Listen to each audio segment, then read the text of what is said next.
That's Nick. And that's Joseph. And today we're here to talk about Where'd You Go, Bernadette, the latest film by director Richard Linklater, which is opening in theaters August 16th.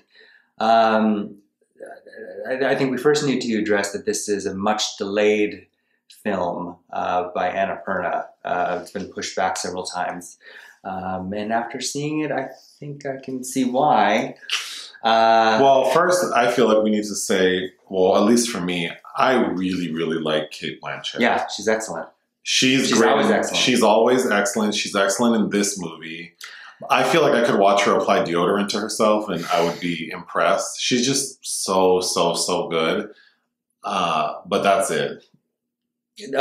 For this as film. far as this film, yeah, it's a great central character. And the movie itself is not that good, but even her emotional range, a couple sequences, I was getting teary, and I kept thinking, why am I getting, like, over what? Like, well, let's describe the story quickly. Okay. So it revolves around Bernadette Fox. Bernadette Fox, who is a well-known architect who stopped her career abruptly 20 years prior to us meeting her, and has become a recluse in her castle in Seattle with her husband, who's like a tech magnate. He works for Microsoft, and this ambiguous. They keep saying Microsoft like he's not Bill Gates, but yeah, but played by Billy Crudup. Yes, and they have a daughter played by Emma Nelson in her screen debut. So it's obvious that the dad is disconnected, consumed with his career. Bernadette is a recluse who's very much focused on her daughter, and she and her daughter seem to have a very close relationship. Codependent. The daughter is very much enamored by her mother, but I would say they have an unhealthy relationship. So it culminates with an intervention of sorts, which causes Bernadette to flee. Yeah. So she ends up going to Antarctica. Yes. So her behavior has become so erratic that her husband arranges for an intervention at the same time that the FBI has actually arrived, because there's a side plot. So there's a very big plot line of Bernadette using like a virtual assistant to help her do everything. So kind of some of the funnier parts of the film to me, or the more engaging parts, are Bernadette using speak-to-text to send her virtual assistant emails asking her to do everything. And of course, in those emails... Who she thinks is a woman in India. She thinks is a woman named Manjula in India, who really is like a Russian crime person who's like stealing identity. It's a Russian crime syndicate. And this person is just stealing her identity. But the beauty of those scenes where she is... dictating these emails is that it kind of like serves as exposition. Yeah. So I think in a really creative way. So I did like that. And then because Cate Blanchett is so good, it just is like humorous, and her Anna Wintour hairdo. Yeah, which you didn't like. I didn't mind it. It works for her, I get that. I think it also works because obviously her face is frozen in time, so covering most of it works. So Nicole Kidman, you need to start wearing glasses and bangs more often. But who's also Australian. So yeah, so like you were saying, the fact that she uses this virtual assistant is a plot line that very suddenly, like an FBI agent comes and says, your identity's been stolen, your family's in danger, someone from Russia's coming to attack you. Played by James Urbaniak. Yeah. So ridiculous. So yeah, the tone of the film is all over. Well, let's finish. So then because of that, the intervention occurs. She flees the scene and ends up going to Antarctica, which is a trip that she had planned with her husband and daughter. I think that's the first scene of the film. And the first scene of the film is her in Antarctica. Yes, and then it goes back to 5 weeks earlier, and we find out how that. So the cause of her depression, anxiety, neuroses is that she is not living as the artist she's meant to be.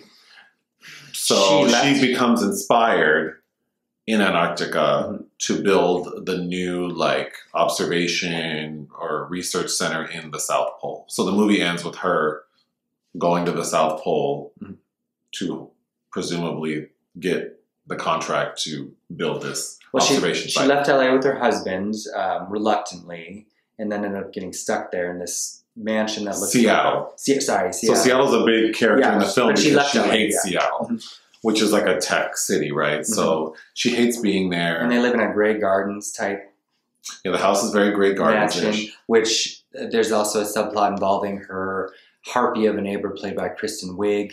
Who's distracting. Audrey. Kristen Wiig's wig is distracting. Yes. But, okay, so the plot's a little too much. It's just kind of, to me, it just seems unnecessarily jam-packed. Complicated. Even the daughter's omniscient narration at first, I found it very hard to settle into this film. I was very antsy. It's 2 hours and 10 minutes. And I felt jittery getting into it. There was a lot of stuff thrown at us with the daughter's omniscient narration. The tone feels all over the place. There's a documentary that we have to watch for more exposition on Cate Blanchett's character, where you get like Steve Zahn, Megan Mullally, Laurence Fishburne, like all these like notable people talking about this woman in this documentary, and then it relates to the reason why she stopped being an architect. Was her last kind of great thing was pulverized by this millionaire that bought it, and it's this man that's dressed up in this silly costume. It's too much. I'm getting a headache listening to it. Like, it's just a lot. No, but to complete what I was going to say, though, it's like this tested for audiences and was cut in different ways. Like, this was supposed to be a comedy. Like, this is supposed to be a flat. Well, so the issue is like the tone of the film is all over the place. Mm-hmm. Number one. Number two, there's a lot of exposition, which is delivered in some creative ways. Like you said, there's like a little mini like documentary that's kind of presented to the audience throughout the film that gives a lot of information. Mm-hmm. The daughter is narrating at times. And then, of course, Cate Blanchett's character dictating these emails. It's just a lot. Mm-hmm. And like you said, the way the film feels, and because it was delayed, it does seem as though maybe originally it was meant to be a comedy or a dark comedy that didn't test well. Mm-hmm. So they tried to cut it. But then there are so many aspects, like there's so many remnants that make it clear that this was not the first choice. Uh-huh. So like you said, that the reason she abandoned her architect life in Los Angeles was because of an incident with a neighbor who's like this over-the-top game show host type person who looks ridiculous. The clips of him are clearly meant to be comedic. Kristen Wiig is meant to be comedic. Yes. But she neither of those things are funny. And then Cate Blanchett is humorous, but definitely not enough to be considered like a comedic role, right? No, but like Judy Greer as the therapist that comes in for the intervention. Who I know you liked. I thought that was not... She's fine. I like her. Yeah, I like her too, but I don't think that character was well cast or written. There's just even the husband, like I was mentioning to you after we saw the film, the way he's treating Bernadette and kind of how this thing evolves, it almost felt like he was like the husband from that J-Lo movie Enough.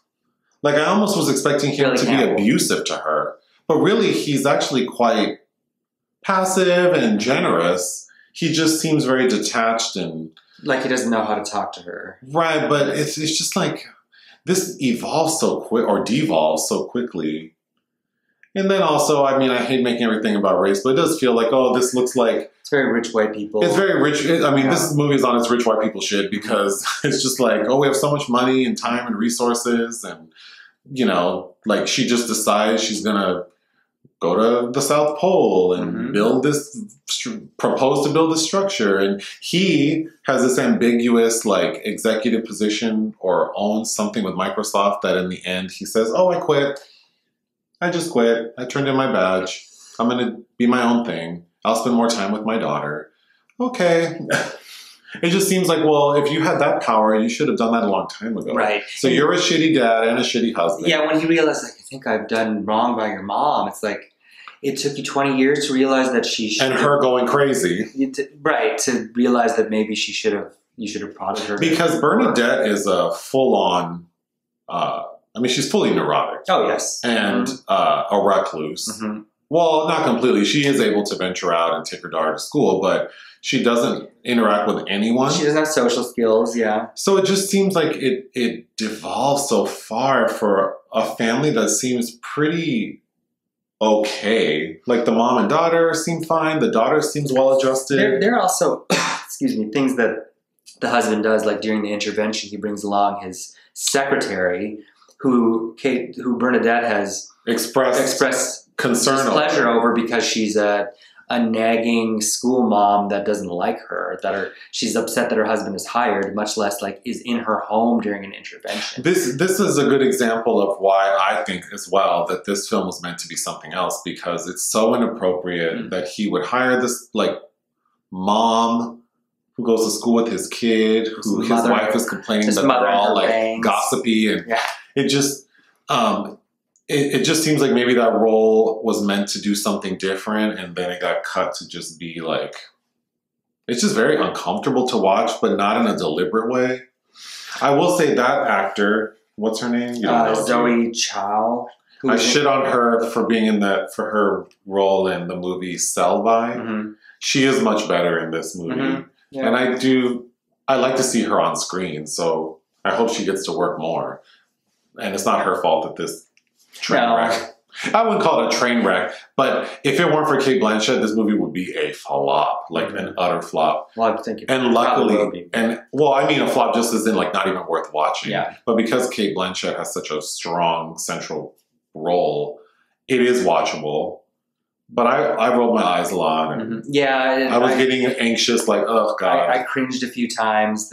Anything with that documentary and Billy Crudup's TED Talk, which had some pretty creepy kind of technology, because they devised like this... that is worth mentioning. He created some technology where it's basically, it looks like there's a leech on your forehead. It's called Samantha?